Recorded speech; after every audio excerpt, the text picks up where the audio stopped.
పరిపాలన వికేంద్రీకరణ కోసం రాష్ట్రంలో నూతనంగా 13 జిల్లాలు ఏర్పాటు చేయాలని ప్రభుత్వం నిర్ణయించడం చాలా సంతోషమని, ప్రభుత్వ నిర్ణయాన్ని స్వాగతిస్తున్నారని ఎమ్మెల్యే నందమూరి బాలకృష్ణ ఓ వాయిస్ వీడియో విడుదల చేస్తూ సంచలనమైన వ్యాఖ్యలు చేశారు.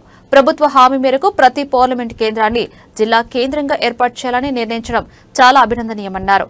హిందూపురం వాణిజ్య, వ్యాపార, పారిశ్రామిక రంగాల్లో అభివృద్ధి చెందిందని తెలిపారు. ఈ ప్రాంతాల్లో పుష్కలంగా నీరు, కార్యాలయాలకు కావలసిన అనువైన భూమి ఉందని, శ్రీ సత్యసాయి జిల్లా పేరుతోనే హిందూపురంను జిల్లా కేంద్రంగా ఏర్పాటు చేయాలని ప్రభుత్వానికి ఓ నివేదిక ఇవ్వడం జరిగిందని నందమూరి బాలకృష్ణ పేర్కొన్నారు.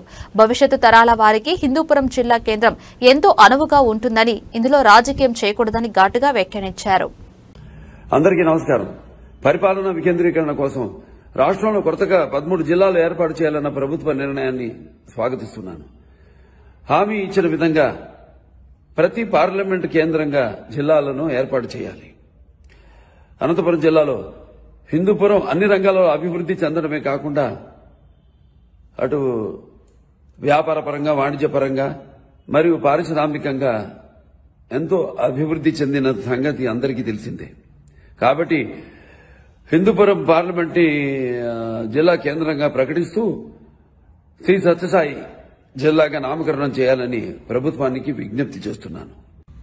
హిందూపురం పట్టణ పరిసరాల్లో జిల్లా కార్యాలయాలు ఏర్పాటు చేయడం కోసం, భవిష్యత్ అవసరాల కోసం అవసరమైన భూమి పుష్కలంగా ఉంది. జిల్లా ఏర్పాటులో రాజకీయం చేయకండి. హిందూపురం పట్టణ ప్రజల యొక్క మనోభావాలను గౌరవించి వారి చిరకాల కోరికైన హిందూపురం పట్టణాన్ని జిల్లాగా ఏర్పాటు చేయాలని ప్రకటించాలని ప్రభుత్వాన్ని డిమాండ్ చేస్తున్నాను.